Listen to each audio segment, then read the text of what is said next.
Although nuclear war is unlikely, the threat is very real and it could change our lives in an instant. Are you prepared to protect yourself and your loved ones when it matters most? Today, we'll uncover the essential steps every prepper must know to survive a nuclear war.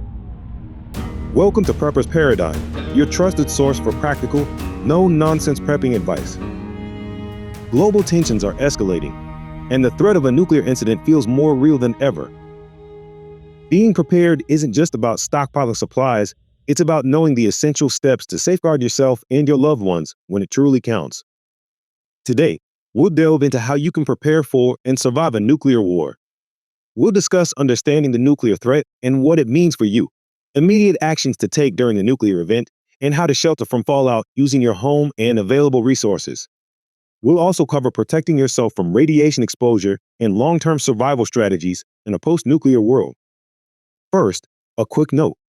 I use a computer-generated voice because an injury makes my own hard to understand. Thank you for your support and understanding. Nuclear weapons are among the most destructive tools ever devised, capable of causing unparalleled devastation. A single detonation can level a city, resulting in massive loss of life and infrastructure. This video is not intended to induce panic, but to provide you with practical tips and strategies for preparedness. While the threat of nuclear war is real, it remains relatively low likelihood. Understanding this helps us focus on sensible preparation rather than unnecessary fear. It's important to recognize that surviving a nuclear war is not only possible, but likely for a large portion of the population, especially for those who are prepared. The majority of nuclear arsenals are targeted at strategic military installations and some major urban centers. This means that vast rural areas and many towns and cities may avoid the immediate impacts of blasts and heat.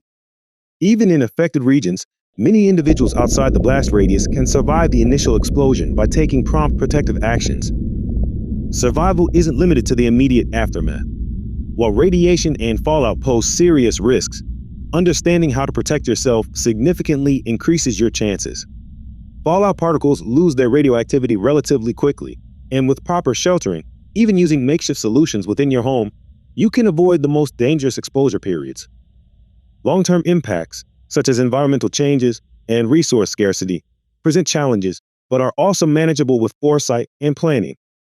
The ability to grow your own food, forage, hunt, and find and purify water can mitigate these issues. History has shown that societies can rebuild after catastrophic events when people are resilient and resourceful. Being informed about the nuclear threat empowers you to take practical steps rather than succumb to fear. Understanding the realities, without exaggeration, allows for effective preparation. Staying updated on global events and maintaining awareness of geopolitical tensions can provide valuable context for your preparedness efforts. Remember, preparation isn't about living in constant fear of what might happen. It's about equipping yourself with knowledge and resources to confidently face potential challenges.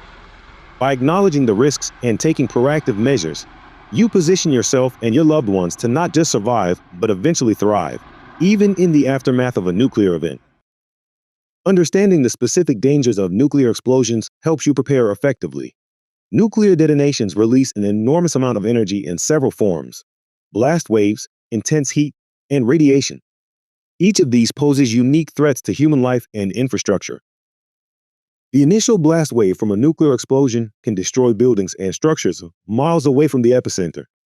The sudden increase in air pressure collapses lungs and ruptures eardrums. Flying debris becomes lethal projectiles. Even outside the immediate blast zone, the shockwave can still cause significant damage. A nuclear detonation emits intense heat and light, causing severe burns and igniting fires over a large area.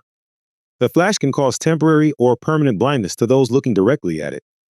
Third-degree burns can occur up to 5 miles away from a 1-megaton explosion. In the first minute after the explosion, initial radiation releases gamma rays and neutrons. This radiation penetrates deep into the body, causing immediate and long-term health effects. Lethal doses can occur within a 2-mile radius of a 1-megaton blast. Shielding yourself behind dense materials like concrete or earth minimizes exposure. One of the most significant dangers comes from radioactive fallout. Radioactive particles lifted into the atmosphere eventually fall back to the ground as fallout. Wind currents can carry these particles for hundreds of miles, contaminating air, water, and soil far from the blast site, as shown in this example from Nukemap by Alex Wellerstein. There's a link to Nukemap in the video description, so you can try out different detonation sizes and locations. Fallout emits ionizing radiation, damaging living tissue and DNA. Exposure increases the risk of radiation sickness, causing symptoms like nausea, vomiting, and fatigue. High levels can be fatal. Understanding how fallout works is essential for effective sheltering. Fallout arrives minutes to hours after the explosion, depending on your distance from the blast. Radiation levels are highest immediately after it settles and decrease rapidly over time. By taking shelter and staying indoors for at least 24 to 48 hours, you significantly reduce your exposure. A nuclear explosion also generates an electromagnetic pulse, or EMP, which disrupts or destroys electronic devices and power grids over a wide area. This leads to communication breakdowns, loss of power, and failure of essential services. Having non-electronic backups like battery-powered radios and manual tools becomes invaluable. Beyond the immediate dangers, nuclear explosions can cause long-term environmental impacts.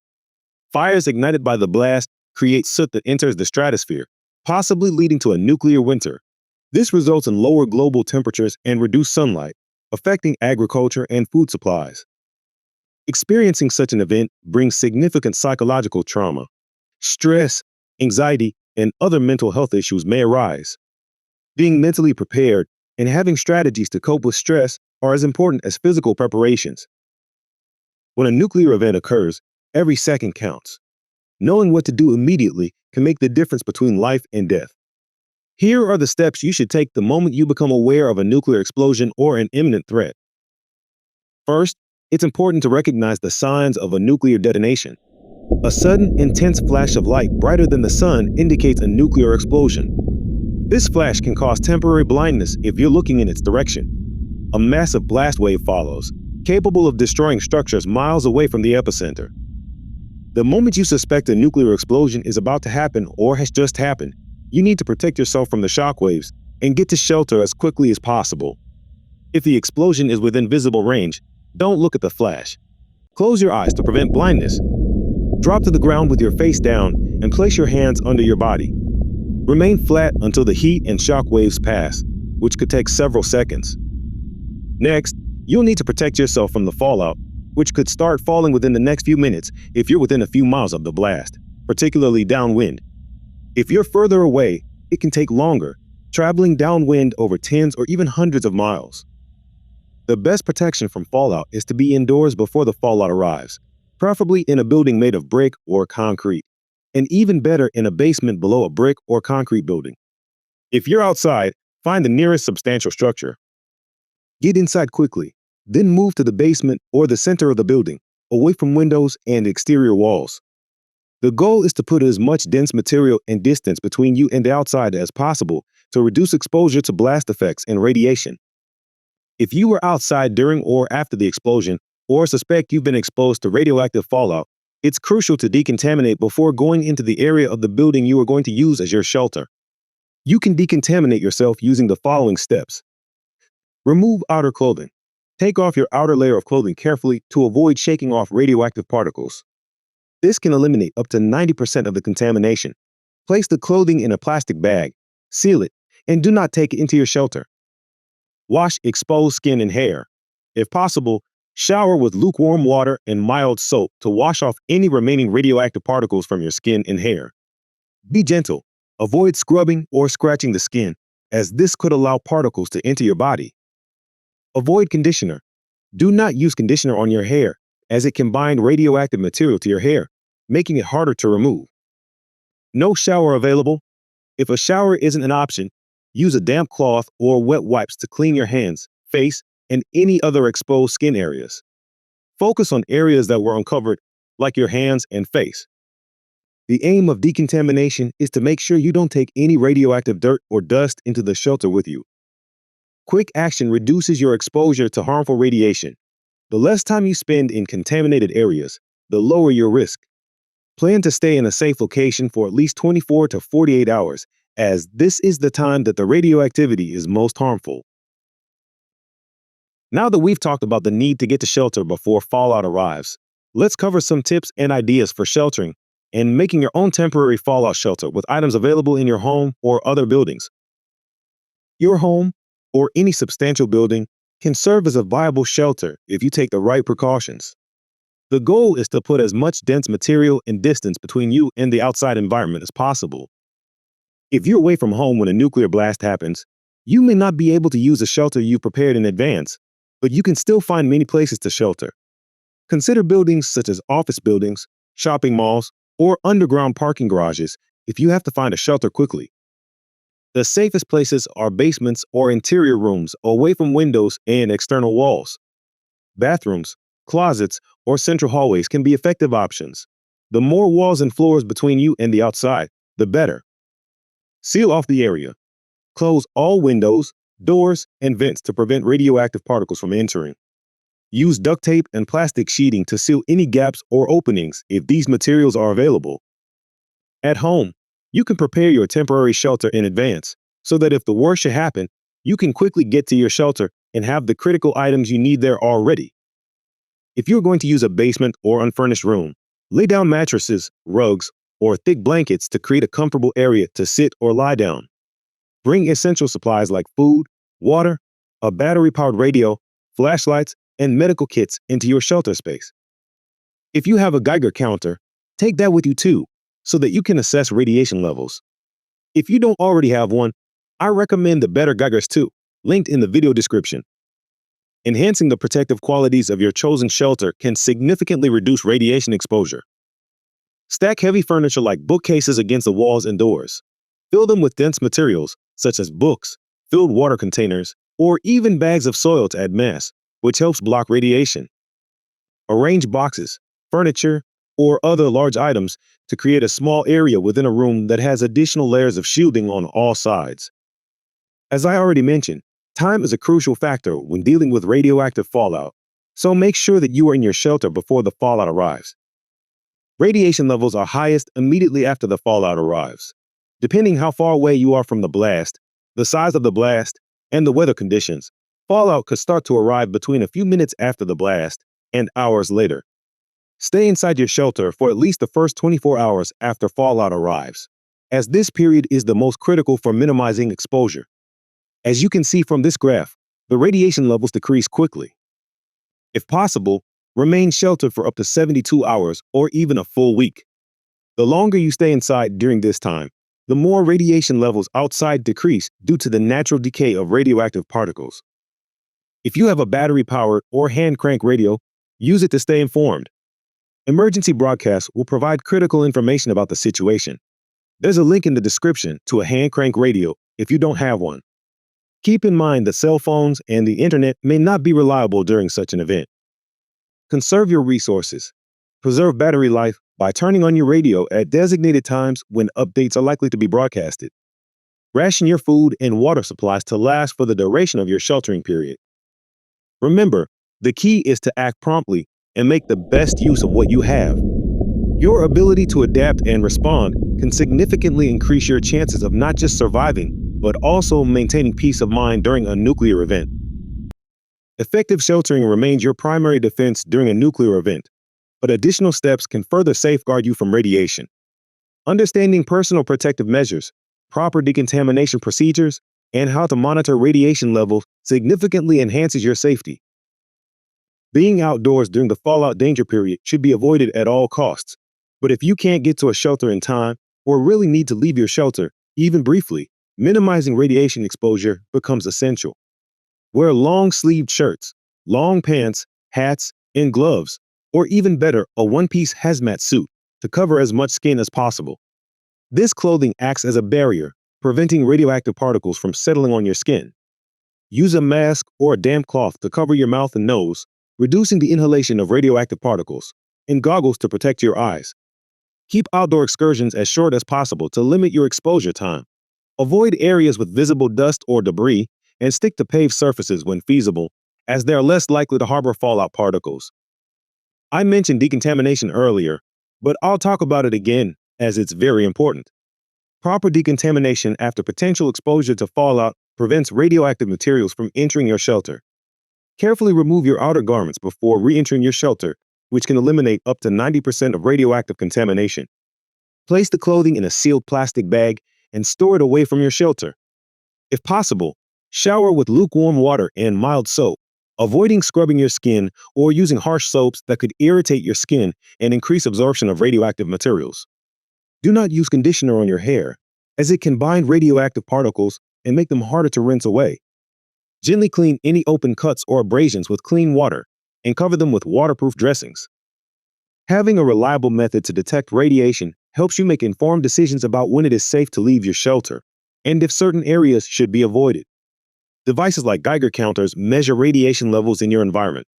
The Better Geiger S2 is a user-friendly and accurate Geiger counter that can be an invaluable tool during a nuclear event.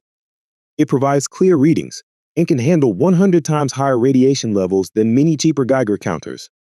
I should add, I'm not associated with Better Geiger.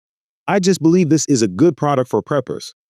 Familiarize yourself with your radiation detector before an emergency occurs, ensuring it is in good working order with fresh batteries. Check the video description for a link to the Better Geiger S2 on Amazon. Potassium iodide tablets are talked about a lot in prepping. They can protect your thyroid gland from radioactive iodine, one of the harmful isotopes that may be released during certain nuclear events. However, they have specific uses and limitations. These tablets saturate your thyroid with stable iodine, reducing the uptake of radioactive iodine. They do not protect against other radioactive elements or types of radiation, nor do they prevent radiation sickness. Take potassium iodide only if instructed by public health officials. Improper use can cause health problems, especially for individuals with iodine sensitivities or thyroid conditions. For most people, especially those not at immediate risk of exposure to radioactive iodine, potassium iodide tablets may not be necessary and are not a substitute for other protective measures. Surviving the immediate aftermath of a nuclear event is only the beginning. Long-term survival requires careful planning to navigate a world affected by radioactive fallout, especially when it comes to securing safe food and water. Access to clean water is critical for long-term survival, but water sources may be contaminated by radioactive fallout. Water itself can't be irradiated, so water that was stored in sealed containers before the nuclear explosions remains safe to drink. Ensure that the outside of the containers don't have any fallout dust particles on them before opening. Natural sources, such as lakes, ponds, rivers, and streams, may have had fallout land on the surface, contaminating the supply. Rainwater will initially be contaminated by radioactive particles in the atmosphere, but after the fallout period, rainwater will be less likely to be contaminated. Rainwater collection systems, however, can easily be contaminated. For example, rainwater landing on a roof will wash fallout particles from the roof into the collection system, so these systems should only be used after all radioactive particles have been thoroughly washed away. Alternatively, build a new rainwater collection system using materials that were stored indoors and away from fallout. The usual water purification methods don't remove all radioactive particles or dissolved isotopes. For example, water filters like the Sawyer Mini remove biological contaminants but do not eliminate radioactive particles or dissolve radioactive isotopes, so relying on them gives a false sense of security. Boiling also doesn't remove radioactive particles from the water. Alternative methods like clay filtering or digging a shallow well in clay-rich soil near a contaminated water source may help reduce radiation levels. Clay soil can act as a natural barrier, absorbing some radioactive particles, and water drawn from deeper underground may be less contaminated than surface water. However, these methods are not foolproof and cannot guarantee the removal of all radioactive contaminants. Using stored water or collecting rainwater in a clean system after the initial fallout period has passed remains the safest option. Always avoid consuming water that may be contaminated with radiation. When considering growing your own food, it's crucial to address soil contamination. Fallout particles settle on the soil surface, contaminating the top few inches. To reduce risks, carefully remove the upper 2 to 4 inches of soil before planting, handling it safely with protective gear, and sealing it away from living areas. Using uncontaminated soil that was covered when the fallout arrived, or filling raised beds with clean soil further enhances safety. Selecting crops with shallow root systems and shorter growing periods, like leafy greens and certain vegetables, minimizes the chance of plants absorbing residual contamination. If possible, regularly test the garden for radiation levels to monitor safety. Foraging wild plants and hunting animals present significant risks due to potential contamination. Plants and animals can absorb radioactive particles, leading to internal exposure if consumed. If you must forage or hunt, focus on areas less affected by fallout and, if possible, test food sources for radiation before consumption. Fishing may offer a safer alternative, but caution is still necessary, as waterways can also be contaminated by fallout settling on the surface or runoff from the land. Surviving a nuclear event involves more than just physical readiness. Mental and emotional strength are equally important. The stress and uncertainty can significantly impact your psychological well-being, affecting your ability to make sound decisions and maintain morale. Developing a resilient mindset starts with acknowledging the reality without giving in to fear. Focus on actionable steps you can take each day to improve your circumstances. Establishing a daily routine provides structure and a sense of normalcy, which helps reduce anxiety. Simple tasks like arranging a routine for preparing meals or organizing supplies can make a big difference. Staying connected with loved ones, if possible, offers emotional support. Even if communication networks are down, maintaining hope that you'll reconnect can bolster your spirits. If you're with family or trusted individuals, share responsibilities and encourage open communication about feelings and concerns. Supporting each other strengthens your collective resilience. Engaging in activities that keep your mind occupied helps alleviate stress. If you have access to books or resources, consider learning new skills that could be beneficial, such as first aid techniques or practical repairs. Remember that experiencing a range of emotions during challenging times is normal. Allow yourself to process these feelings, but don't let them overwhelm you. By fostering mental and emotional resilience, you enhance your ability to adapt to changing circumstances and improve your chances of long-term survival.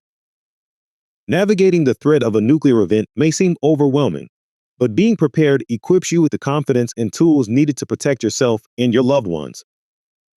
We've covered understanding the nuclear threat and recognizing that while the possibility exists, survival is not only possible, but likely with the right knowledge and actions. Immediate responses, such as seeking shelter promptly and decontaminating properly, significantly increase your chances of minimizing radiation exposure. We've discussed how to shelter effectively from fallout using resources available in your home, emphasizing the importance of time, distance, and shielding. Protecting yourself from radiation involves not just staying indoors, but also knowing how to decontaminate and monitor radiation levels. Utilizing reliable equipment like the Better Geiger S2 Geiger counter can provide valuable information to make informed decisions. Don't forget to check out the link for that in the video description. Long-term survival requires adapting to new challenges, especially when it comes to securing safe food and water. By carefully managing these resources and understanding the risks associated with environmental contamination, you can sustain yourself in a changed world. Mental and emotional preparedness is just as vital, helping you maintain resilience and a positive outlook during uncertain times. Remember, preparation and knowledge are your strongest assets in facing the potential of a nuclear event. Taking proactive steps now can make all the difference when it matters most. If you found this information helpful, please like, share, and subscribe to support the channel. Thank you for watching. Stay informed, stay prepared, and stay safe.